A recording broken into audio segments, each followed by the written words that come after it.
General Herman Bernhard Ramka stands inside the command bunker of Fort Montbury, 3 meters of reinforced concrete forming an unbreakable shell above his head. The bunker smells of oil, steel, and damp stone. He runs his hand slowly along the cold wall, feeling its thickness, its certainty. A faint smile crosses his face. "Let the Americans come," he says calmly to his adjutant. "They will break themselves against these walls like waves against a cliff." To Ramka, Fort Montbury is not a position. It is a guarantee. August 6, 1944. Brest, Brittany. While the world's attention follows General Patton's Third Army racing east toward Paris, 40,000 German soldiers are sealed inside the port city of Brest. Hitler's order is absolute and personal. The fortress must be held. There will be no retreat, no evacuation, no surrender. The garrison is to fight to the last bullet. Brest is not expected to survive the war. It is expected to delay it. Sister Sihan and Pointfordin. The man tasked with this mission is no ordinary garrison officer. General Herman Bernhard Ramka is a legend within the German army. At 55, he is a veteran of Germany's most punishing campaigns. He jumped into Crete in 1941 with the Fallschirmjäger. He fought in North Africa under Rommel. He earned the Knight's Cross with oak leaves by holding positions others abandoned as hopeless. Hitler chose Ramka for Brest for one reason: he never retreats. Fort Montbury is the keystone of Brest's eastern defenses. It is not romantic, it is not elegant, it is brutally functional. Its walls are 3 meters thick, reinforced with steel rebar, designed to withstand direct hits from 155mm artillery. Casemates overlap their fields of fire, so that any attacker is exposed from multiple angles. Ammunition bunkers are buried 10 meters underground, safe from bombardment. Every approach to the fortress is covered by machine gun nests and anti-tank guns mounted inside concrete pillboxes. Observation posts are hidden. Ventilation shafts are armored. The fort is designed not to repel a single assault, but to survive a siege that could last for months. To Ramka, it represents German engineering at its finest. On August 7th, Ramka walks the perimeter himself. He studies angles, distances, and lines of fire. He calculates odds like an engineer, not a gambler. He commands 2,000 elite Fallschirmjäger from the 2nd Parachute Division, supported by naval infantry, Luftwaffe ground crews, and fortress artillery units. He has 6 months of food, ammunition for a year, water from deep wells that cannot be poisoned. The Americans will need their entire army to take this place, Ramka tells his staff. And by then, the war will be over. What Ramka does not know is that the Americans have no intention of defeating Fort Montbury with infantry and artillery alone. 200 kilometers to the east, along the English coast, British transport ships are being loaded with tanks that most Allied officers have never seen before. These vehicles belong to the British 79th Armoured Division, a unit so secret that even senior commanders know little about its true purpose. The men of the 79th call themselves Hobart's Funnies.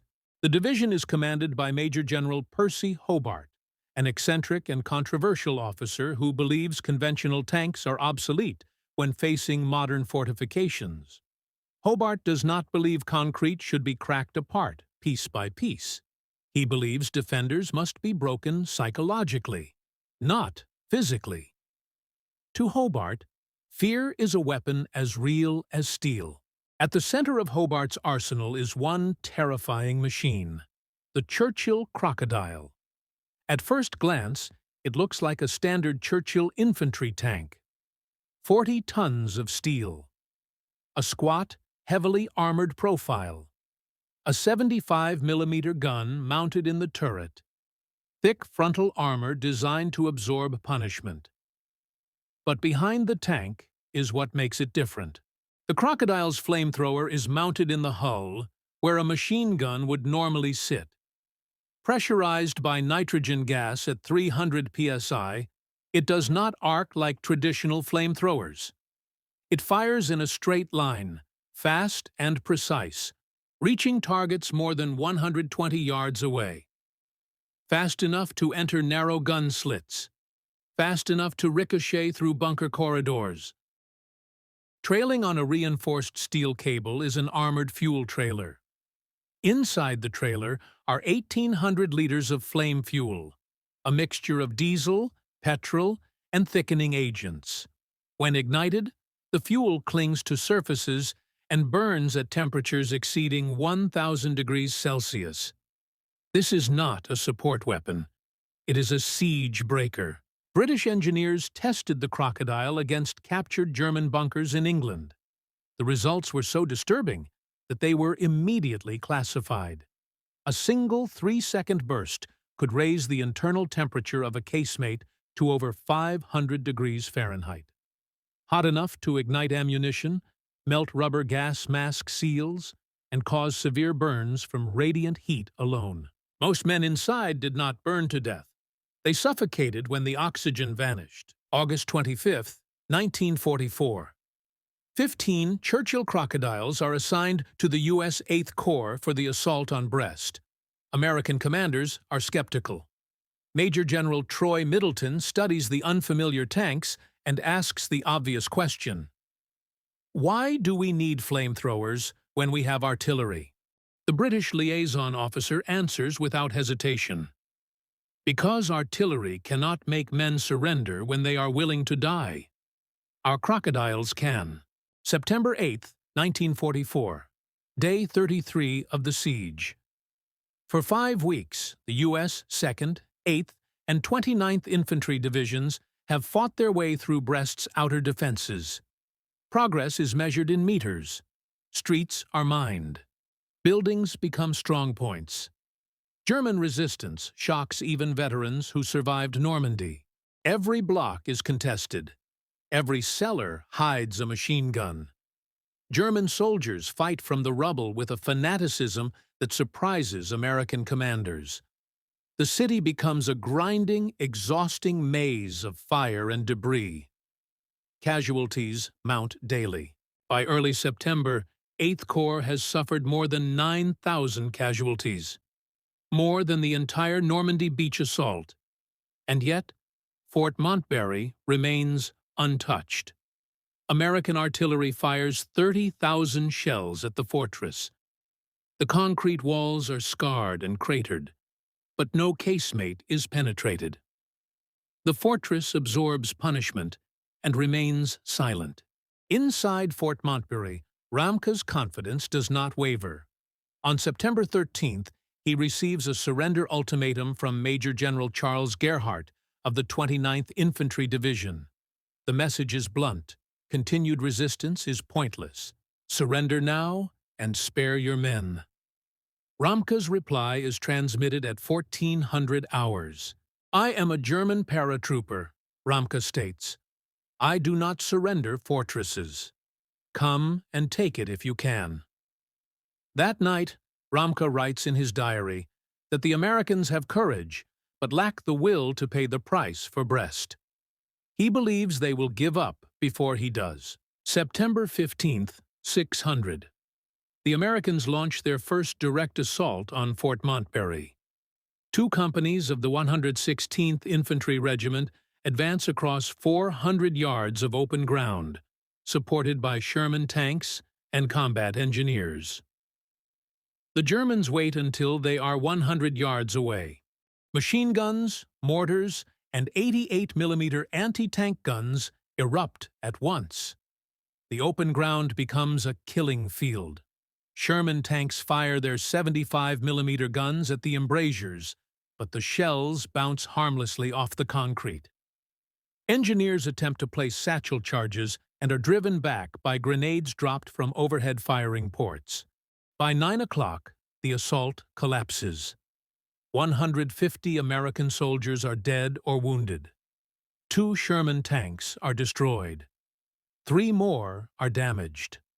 Not a single American soldier reaches the interior of the fort. Fort Montbury remains untouched. Ramka receives the report and nods with satisfaction. "Exactly as I predicted," he says. "Courage alone cannot take a fortress." What Ramka does not know is that the miracle he dismisses is already on its way. September 16, 1944. 07:30 hours. A low overcast hangs above Fort Montbury, muting sound and flattening the battlefield into shades of gray. German sentries on the eastern wall notice something unusual. A deep, heavy rumble rolls through the ground beneath their boots. It is not the sharp, high-pitched whine of Sherman tank engines they have grown used to. This sound is slower, deeper, heavier. It feels deliberate. Through smoke and dust, shapes begin to emerge from the American lines. 15 tanks move forward in a staggered formation. They are wider and lower than Sherman's, with thick armor and a squat, brutal profile. Behind each tank, connected by a steel cable, trails a low-slung armored trailer. German officers immediately radio the command bunker. Unknown enemy tanks approaching from the east. They are towing something. Inside Fort Montbury, Ramka's intelligence officer consults recognition charts. The shapes match British Churchill tanks, heavy infantry support vehicles. Slow, but well-armored. The assessment is calm. They are not considered a serious threat. Ramka orders the anti-tank guns to engage at 800 meters. The German 88mm guns open fire. The first shell slams into the glacis plate of the lead Churchill. The tank shudders, slows briefly, then continues forward. The armor holds. A second shell strikes the turret and ricochets into the sky in a shower of sparks. The Churchills do not return fire. They keep advancing, methodical, at 5 miles per hour. At 200 yards from the fortress, the tanks stop. Their turrets rotate, but the 75mm guns remain silent. For a moment, nothing happens. Then, from the hull of the lead Churchill, a jet of orange flame erupts. This is not a conventional flamethrower. This is something entirely different. The pressurized stream of burning liquid shoots forward in a straight line, covering 120 yards in less than 2 seconds. It enters the narrow machine gun slit of the eastern casemate, an opening barely 8 inches wide, and disappears inside. For 3 seconds, there is silence. Then the screaming begins. Inside the casemate, flame fuel splashes across concrete walls and ignites instantly.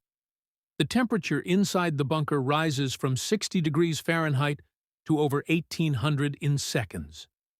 Rubber gas mask seals melt. Ammunition begins to cook off. But the fire itself is not the only killer. The combustion is so violent that it consumes every molecule of oxygen inside the enclosed space. Within 15 seconds, oxygen levels drop below survivable limits. Men closest to the flame are burned instantly. Those farther back suffocate as their lungs gasp for air that no longer exists.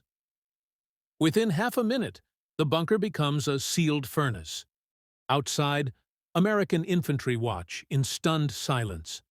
For weeks, they have thrown grenades and fired bazookas at these walls with no effect. Now, thick black smoke pours from the ventilation shafts of the bunker, oily and heavy. It smells of burning diesel, rubber, and flesh. The Crocodile stops firing as abruptly as it began.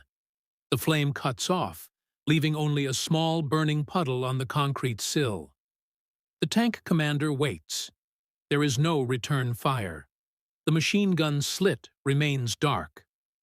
Then a steel door at the rear of the bunker bursts open. 3 German paratroopers stumble out. They are not fighting.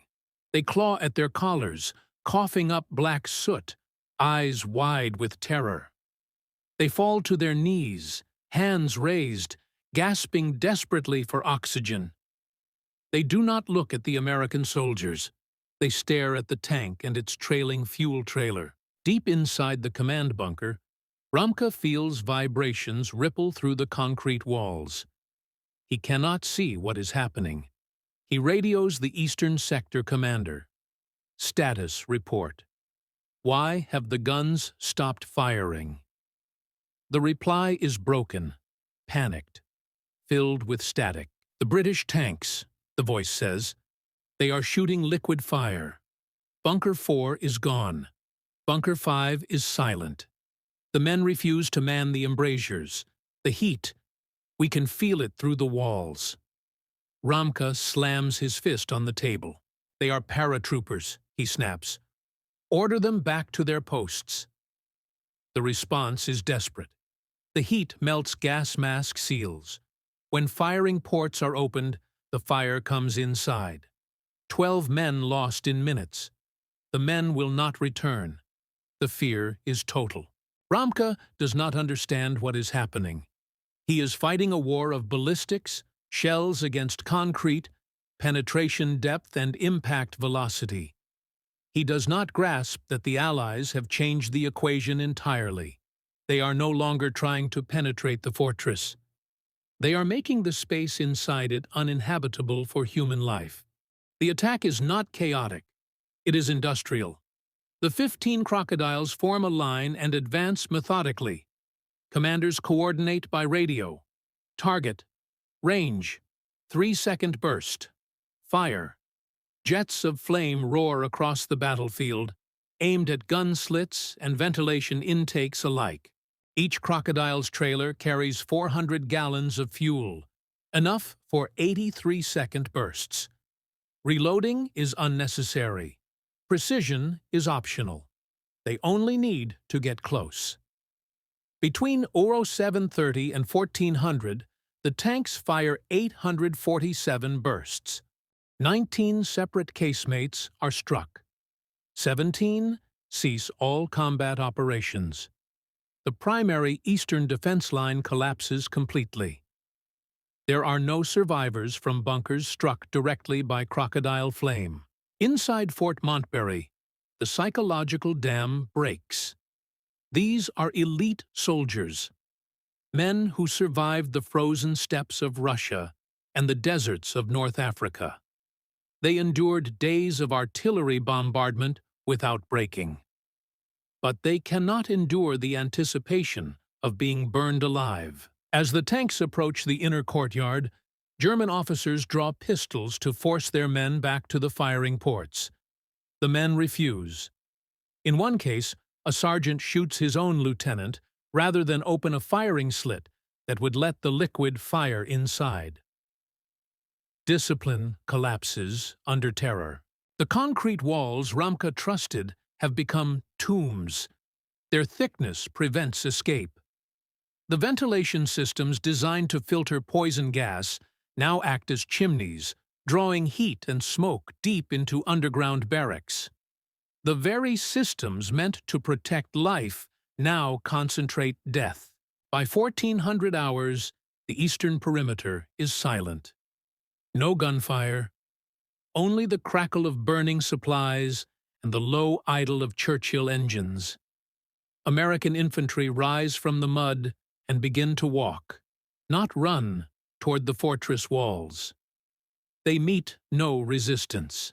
The Germans, still alive, are huddled in the deepest corners of basements, praying the fire does not find them. Entire positions are abandoned without a single shot fired. Fear has replaced command. September 18th. Ramka sits in his headquarters staring at reports that no longer matter. Ammunition, 90%. Food, sufficient for 4 months. Water, plentiful. On paper, he can fight for another year. In reality, he has lost control of his army. In 48 hours, Ramka loses control of 34% of his defensive positions. 19 casemates are neutralized. 23 bunkers are abandoned without direct assault. Entire platoons surrender at the sound of tank engines. The fortress is defeated without being breached. The casualty reports are devastating. Of the 2,000 elite Fallschirmjäger, 147 are confirmed dead. 312 are missing, presumed trapped in collapsed shelters or burned beyond recognition. But the psychological casualties are far worse. Over 600 men voluntarily surrender. Men who swore loyalty to the Führer to fight to the last man. Ramka finally understands the truth. He was not defeated by courage or tactics. He was defeated by an industrial solution. September 19, 1944. Ramka adjusts his Knight's Cross, puts on his gloves, and straightens his uniform. He will not die in a bunker. He will walk out with dignity. He formally surrenders Brest to Brigadier General Charles Canham. The scene is a study in contrast. Ramka is immaculate, boots polished, uniform crisp.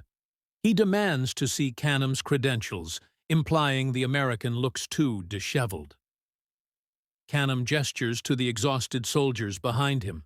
"These are my credentials," he says. Ramka looks past them at the parked Churchill Crocodiles, their fuel trailers empty, barrels cooling in the sea breeze. He salutes and is led away. The battle for Brest is over. The city is erased. 90% of its buildings are destroyed. The port facilities are demolished by German engineers before surrender. Strategically, Brest is useless to the Allies. But the lesson is priceless. There is no impregnable fortress, only a fortress that has not yet faced the right weapon. The romantic idea of the stubborn defender is dead. It was killed by industrial capacity. Ramka spends the rest of the war in a prisoner of war camp in Mississippi, believing he achieved a moral victory. He never understands that he was only a delay in a war decided by logistics. While he defended concrete, factories were producing tanks by the hundreds. Brest, Stalingrad, Sicily. Different battles, same story. Courage meeting industrial reality. Wars are won by systems, not heroes.